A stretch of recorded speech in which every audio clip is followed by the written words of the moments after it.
Although under dreadful circumstances, it does look deceptively orderly behind you. Just put us in the picture on exactly where you are. It is a very strange feeling, actually, Tracy, to have come into this city, a city that we haven't really seen much of in the last couple of days. We've seen the port, not the city itself. It's a city that is pretty much like any city in Australia, any large city, 1 million people. The difference is that 1 million people here at the moment are displaced. A lot of people are just wandering around aimlessly, not knowing where to go, because quite simply they have no place to go. A lot of these buildings behind me, they live in these residential towers, these apartment complexes. They can't go back into those apartment complexes until they have been checked as a result of the earthquake. There are lineups of cars.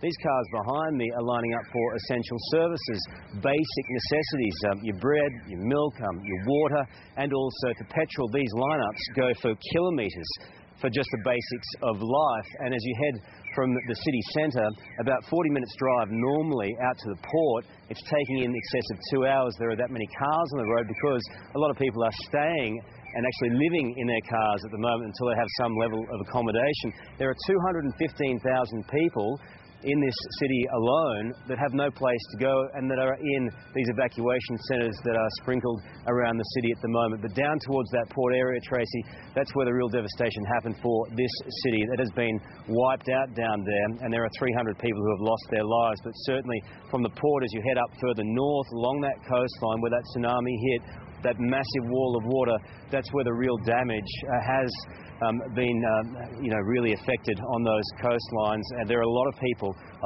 in communities, small communities, where 15,000, 16,000 people normally live. 10,000 of that population are unaccounted for. So imagine the effect that that is having on those communities, and it's very difficult to get aid in, to get anything in at the moment. The only aid coming in is by air and also the army. So it's a very awful situation in the city. It's even worse as we head out further north in what is shaping as a massive humanitarian disaster. Okay. Karl, I want to talk to you in some detail about the aid situation, also about the fears about those nuclear reactors, and we keep hearing the word meltdown, and I know you're going to speak with an Aussie very shortly, so we'll come back with you shortly. I know you've just landed there. We'll speak with you in just a few minutes. We